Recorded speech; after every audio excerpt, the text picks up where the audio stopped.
Capítulo 9. Entre mentes, Saulo ainda respirava ameaças de morte contra os discípulos do Senhor. Dirigindo-se ao sumo sacerdote, pediu-lhe cartas para as sinagogas de Damasco, de maneira que, eventualmente encontrando ali homens ou mulheres que pertencessem ao caminho, estivesse autorizado a conduzi-los presos a Jerusalém. Entretanto, durante sua viagem, quando se aproximava de Damasco, subitamente uma intensa luz, vinda do céu, resplandeceu ao seu redor. Então ele caiu por terra e ouviu uma voz que lhe afirmava: Saulo, Saulo, por que me persegues? Ao que ele inquiriu: Quem és, Senhor? E ele disse: Eu sou Jesus, a quem tu persegues. Contudo, levanta-te e entra na cidade, pois lá alguém te revelará o que deves realizar. Os homens que acompanhavam Saulo na viagem caíram emudecidos, podiam ouvir a voz, mas a ninguém viam. Saulo ergueu-se do chão e, abrindo os olhos, não conseguia ver coisa alguma. Então, guiado pela mão, foi conduzido até Damasco. Por 3 dias esteve cego, durante os quais não comeu nem mesmo bebeu. E havia em Damasco um discípulo chamado Ananias. O Senhor o chamou em uma visão: Ananias, diante do que prontamente respondeu: Eis-me aqui, Senhor. Então o Senhor lhe disse: Apronta-te e vai à rua que se chama Direita, e procura na casa de Judas por um homem de Tarso, chamado Saulo. Eis que ele está em oração neste momento, e acaba de ter também uma visão, na qual um homem chamado Ananias se aproxima e lhe impõe as mãos para que volte a enxergar. Todavia, Ananias replicou: Senhor, tenho ouvido vários testemunhos sobre este homem, quantos males tem causado aos teus santos em Jerusalém. E ele chegou aqui com toda a autoridade dos chefes dos sacerdotes para prender todos os que invocam o teu nome. Porém o Senhor ordenou-lhe: Vai, pois ele é para mim um instrumento escolhido, a fim de levar o meu nome diante de gentios e de seus reis, e perante o povo de Israel. Revelarei a ele tudo quanto lhe será necessário sofrer por causa do meu nome. Então Ananias foi, e entrando na casa impôs sobre ele as mãos, declarando: Irmão Saulo, o Senhor Jesus, que lhe apareceu no caminho por onde vinhas, enviou-me a ti para que tornes a ver e fiques pleno do Espírito Santo. Imediatamente lhe caíram dos olhos algo parecido como umas escamas, e ele passou a ver de novo. Em seguida, levantando-se, foi batizado. E depois de alimentar-se, ganhou novas forças e passou vários dias na companhia dos discípulos em Damasco. Logo após, Saulo começou a pregar nas sinagogas que Jesus é o Filho de Deus. Todos quantos o ouviam ficavam atônitos e indagavam: Ora, não é este o homem que em Jerusalém buscava destruir aqueles que invocavam o nome? E não é ele mesmo que tinha vindo aqui com a finalidade de detê-los e levá-los à presença dos principais sacerdotes? Apesar disso, Saulo se fortalecia cada vez mais e deixava perplexos os judeus que viviam em Damasco, ao comprovar que Jesus era mesmo o Messias. Então, havendo passado muito tempo, os judeus se reuniram e decidiram matá-lo. Entretanto, as informações sobre a cilada que estava sendo tramada chegou aos seus ouvidos. Dia e noite os judeus espreitavam as portas da cidade na expectativa de assassiná-lo. Porém, os discípulos de Saulo o conduziram na calada da noite e o ajudaram a descer dentro de um cesto através de uma fissura que havia na muralha da cidade. Assim que chegou a Jerusalém, procurou reunir-se aos discípulos de lá. Contudo, todos estavam assustados e com medo dele, pois não conseguiam acreditar que Saulo fosse um verdadeiro discípulo. Mas Barnabé, tomando consigo, o levou aos apóstolos e lhes narrou como no caminho Saulo vira o Senhor que lhes falara, e como em Damasco ele havia pregado em o nome de Jesus com poder e coragem. E assim Saulo permaneceu com eles e caminhava com liberdade em Jerusalém, proclamando com toda ousadia o nome do Senhor. Pregava e argumentava com os judeus de fala grega, contudo estes procuravam um meio para tirar-lhe a vida. Havendo, porém, essas informações chegado ao conhecimento dos irmãos, conduziram-no até Cesareia e o enviaram para Tarso. Assim, a igreja passava por um tempo de paz em toda a Judéia, Galileia e Samaria, sendo edificada e vivendo no temor do Senhor. E por meio da coragem proporcionada pelo Espírito Santo, a igreja crescia dia a dia em número. E aconteceu que, viajando Pedro por toda parte, chegou também aos santos que habitavam em Lida. Ali encontrou um homem paralítico que se chamava Enéas e que estava prostrado numa cama fazia 8 anos. Então Pedro lhe afirmou: Enéas, Jesus, o Cristo, cura a ti. Levanta-te e arruma a tua cama. E ele se levantou no mesmo instante. E viram-no todos os que moravam em Lida e Sarona, os quais se converteram ao Senhor. Entre mentes havia em Jope uma discípula chamada Tabita, que em grego significa Dorcas, que se dedicava ao ministério de boas obras e ajuda financeira aos pobres. E aconteceu que naqueles dias ela ficou muito doente e morreu. Seu corpo foi banhado e colocado em um quarto no andar superior da casa. Como a cidade de Lida fica próxima de Jope, quando os discípulos ficaram sabendo que Pedro estava ali, logo enviaram-lhe 2 homens com o seguinte pedido: não te demores em vir até nós. Então, levantando-se Pedro, partiu com eles. Assim que chegou, levaram-no ao aposento do andar de cima da casa. Todas as viúvas o rodearam, chorando e mostrando-lhe os vestidos e outras roupas que Dorcas havia feito para elas enquanto estava viva. Pedro pediu que todos deixassem o quarto. Em seguida ajoelhou-se e orou. Dirigindo-se à mulher morta, ordenou-lhe: Tabita, levanta-te. Ela abriu os olhos e, vendo a Pedro, sentou-se. A seguir, ele lhe deu a mão e ajudou-a a colocar-se em pé. Então, chamando os santos, principalmente as viúvas, apresentou-a viva. Esse fato se tornou conhecido por toda a cidade de Jope, e foram muitos os que passaram a crer no Senhor. Pedro ficou muitos dias em Jope, hospedado na casa de um curtidor de peles, chamado Simão. Capítulo 10. Havia em Cesareia um homem chamado Cornélio, centurião do regimento militar, conhecido como Italiano. Esse homem era piedoso e temente a Deus, assim como toda a sua família. Ele era generoso em ajudas financeiras aos pobres e buscava continuamente a Deus em oração. Certo dia, por volta das 3 horas da tarde, ele recebeu uma visão. De forma clara, viu um anjo de Deus que, se aproximando dele, o chamou pelo nome: Cornélio. Estarrecido e com os olhos fitos no anjo, indagou: Que é, Senhor? Ao que o anjo lhe comunica: Tuas orações e esmolas aos necessitados subiram como oferta memorial à presença de Deus. Agora, envia alguns homens a Jope e manda chamar Simão, também conhecido pelo segundo nome Pedro. Ele está hospedado com Simão, o curtidor de couro, cuja casa fica à beira-mar. Assim que o anjo que lhe falava se retirou, chamou 2 dos seus servos e um soldado piedoso dentre todos os que estavam a seu serviço. E, compartilhando com eles tudo quanto havia se passado, os enviou a Jope.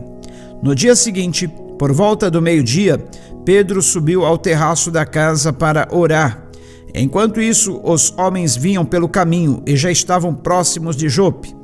Então, sentindo muita fome, desejou comer. Entretanto, enquanto a refeição estava sendo preparada, de repente sobreveio-lhe um estado de completo êxtase. Então viu o céu aberto e algo parecido com um grande lençol que vinha descendo em direção à terra, amarrado pelas 4 pontas, contendo toda espécie de quadrúpedes, bem como de animais que rastejam sobre a terra e aves do céu. E em seguida uma voz lhe ordenou: Levanta-te, Pedro, sacrifica e come.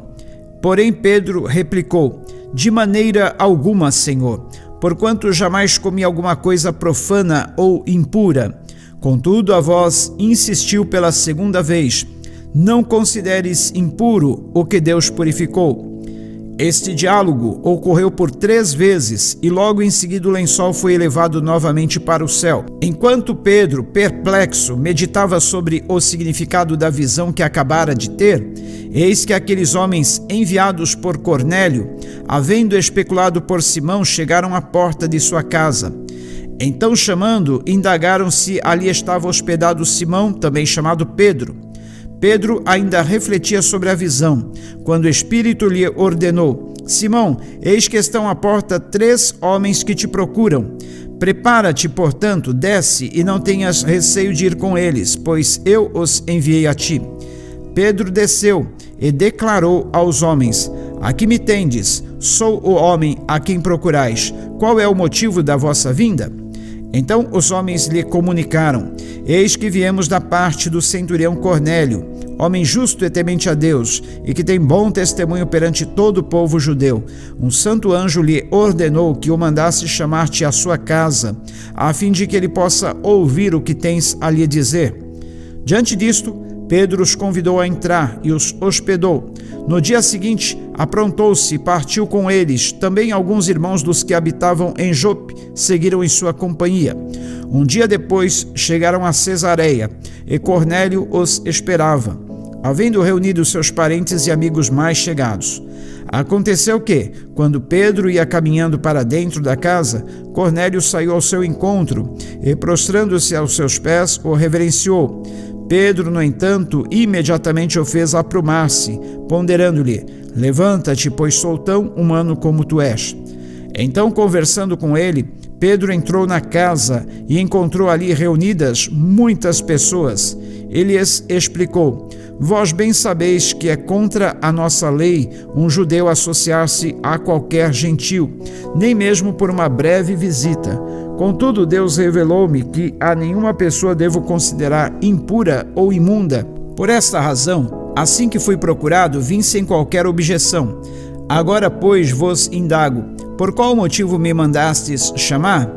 Ao que Cornélio lhe declarou: Faz hoje 4 dias que eu estava em jejum, orando em minha casa por volta desta hora, às 3 horas da tarde. Subitamente apresentou-se diante de mim um homem com roupas resplandecentes e ordenou-me: Cornélio, Deus ouviu tua oração e lembrou-se de tuas ajudas aos pobres. Portanto, manda buscar em Jope a Simão, também chamado Pedro. Ele está hospedado na casa de Simão, o curtidor de couro, que mora próximo ao mar. Então, sem demora, mandei chamar-te, e fizeste bem em vir. Agora, pois, estamos todos aqui na presença de Deus, com o propósito de ouvir tudo quanto o Senhor te ordenou dizer-nos. Diante disso, Pedro começou a compartilhar: Agora sim percebo verdadeiramente que Deus não trata as pessoas com qualquer tipo de parcialidade. Antes, porém, de todas as nacionalidades, recebe todo aquele que o teme e pratica a justiça. Esta é a palavra que Deus mandou aos filhos de Israel, anunciando-lhes o evangelho da paz, por intermédio de Jesus Cristo. Este, portanto, é o Senhor de todos.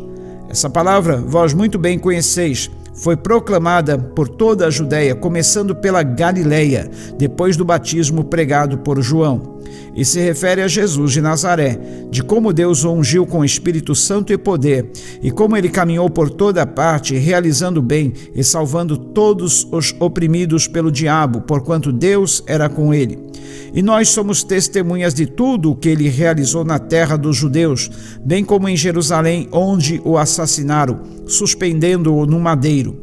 Deus, entretanto, o ressuscitou ao 3º dia. Ele concedeu que fosse visto, não por toda a população, mas por testemunhas que previamente escolhera para este propósito, por nós que comemos e bebemos com ele, depois que ressuscitou dos mortos.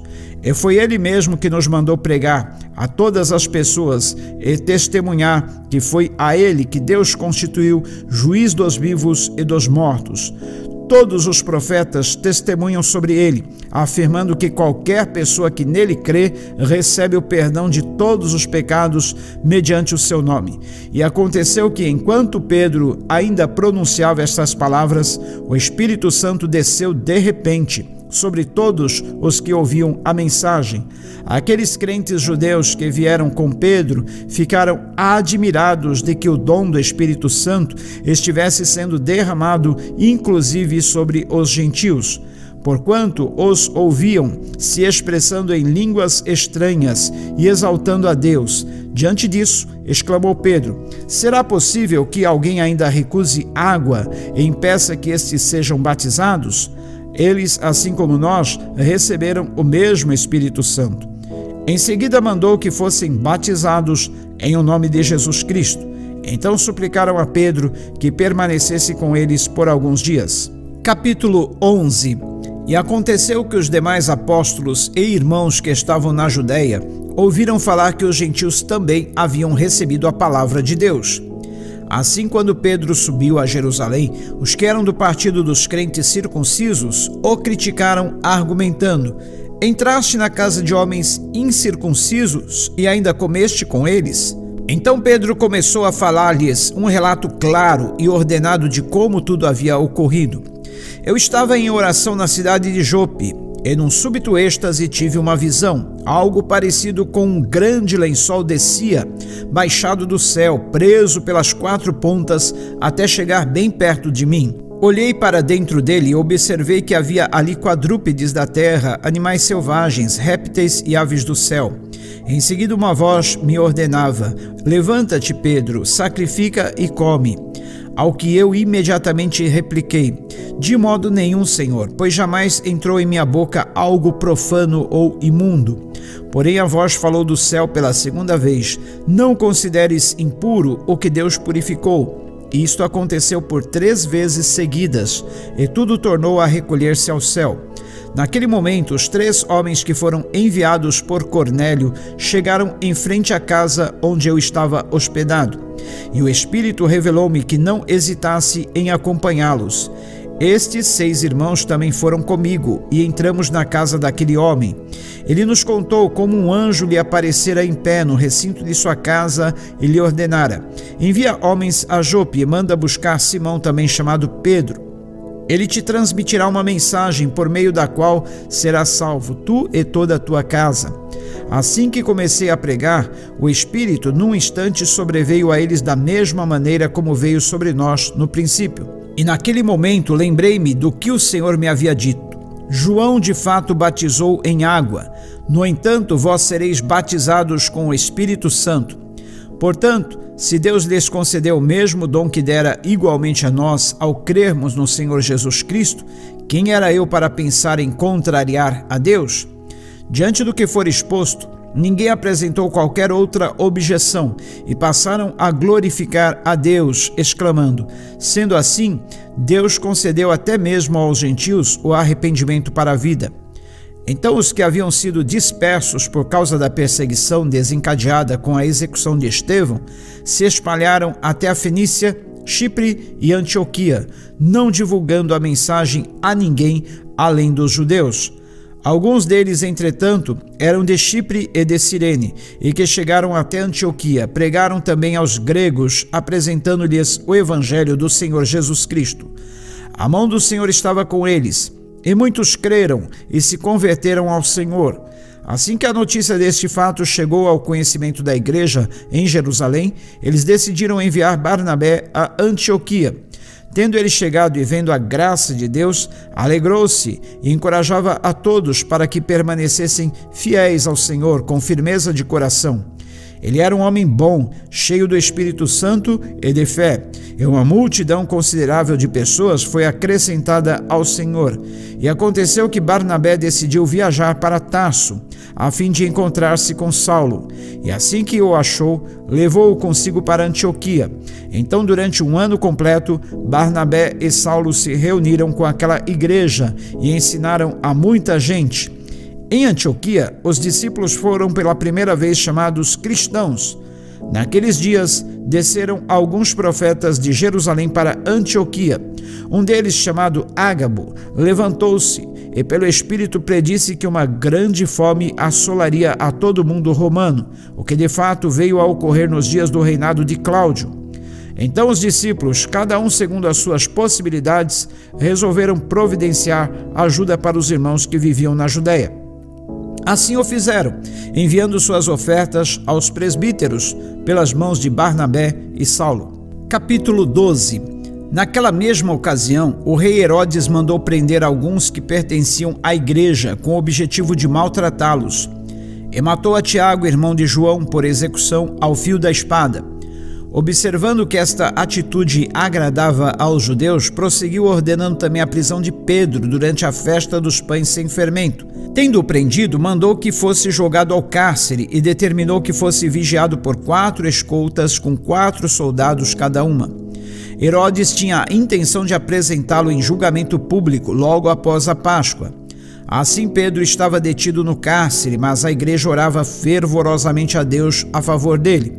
E aconteceu que na noite anterior ao dia em que Herodes pretendia submetê-lo a julgamento, Pedro estava dormindo entre 2 soldados, com algemas presas a 2 correntes, e as sentinelas guardavam o cárcere diante da porta. Subitamente surgiu um anjo do Senhor, e sua luz resplandeceu na prisão. Então o anjo tocou ao lado de Pedro e o fez acordar, ordenando-lhe: levanta-te depressa. E em seguida as algemas caíram dos punhos de Pedro. E o anjo continuou a orientá-lo: veste a tua roupa e calça as sandálias. E Pedro assim o fez. Disse-lhe ainda o anjo: põe a tua capa e segue-me. Ao sair, Pedro o seguiu, mesmo sem saber se o que estava acontecendo por meio do anjo era de fato real, pois lhe parecia fruto de uma visão. Todavia passaram a primeira, a segunda sentinela e chegaram ao portão de ferro que dava acesso à cidade. Este se abriu por si mesmo para eles e passaram. Tendo saído, caminharam ao longo de uma rua e de repente o anjo se afastou dele. Foi quando Pedro caiu em si e disse: agora entendo, sem qualquer sombra de dúvida, que o Senhor enviou seu anjo e me libertou das mãos de Herodes e de tudo o que o povo judeu tramava contra mim. Depois de assim refletir, colocou-se a caminho da casa de Maria, mãe de João, também chamado Marcos, onde muitas pessoas estavam reunidas em oração. Eis que Pedro chega e bate à porta do alpendre, e uma serva chamada Rode veio atender. Assim que reconheceu a voz de Pedro, tomada de grande alegria, ela correu de volta, sem abrir a porta, e exclamou: é Pedro, ele está lá fora à porta. Todavia, eles lhe replicaram: estás fora de si. Mas diante da forte insistência da mulher em afirmar que era Pedro, ponderaram-lhe: ora, é possível que tenhas visto o anjo dele. Entretanto, Pedro continuou batendo, e quando enfim abriram a porta e ouviram, ficaram atônitos. Ele, por sua vez, fazendo-lhes sinais com a mão para que se calassem, explicou-lhes como o Senhor o havia libertado do cárcere e pediu-lhes: anunciai isto a Tiago e aos demais irmãos. E saindo, retirou-se para outro lugar. Assim que o dia raiou, houve enorme tumulto entre os soldados quanto ao que teria ocorrido a Pedro. Ordenando uma busca completa e não o encontrando, Herodes submeteu todos os guardas a severo interrogatório e por fim os mandou executar. Passados esses acontecimentos, foi Herodes da Judéia para Cesareia e permaneceu ali durante algum tempo. Herodes estava tomado de ira contra o povo de Tiro e de Sidom. Todavia, eles haviam promovido uma reunião e buscavam uma maneira de serem recebidos em audiência por ele. Havendo conquistado o apoio de Blasto, homem de confiança do rei, pediram paz, pois dependiam das terras do rei para obter o alimento de suas famílias. Assim, no dia marcado, Herodes, vestindo trajes majestosos, assentou-se no seu trono e proclamou um discurso ao povo. Então a multidão começou a gritar: eis que é um Deus, e não um simples mortal que nos fala. Mas considerando que Herodes não ofereceu glória a Deus, no mesmo instante um anjo do Senhor o feriu, e ele morreu comido de vermes. Entretanto, a palavra de Deus continuava a espalhar-se por toda parte, multiplicando-se. E havendo concluído sua missão, Barnabé e Saulo voltaram de Jerusalém, levando consigo João, também conhecido por seu segundo nome, Marcos.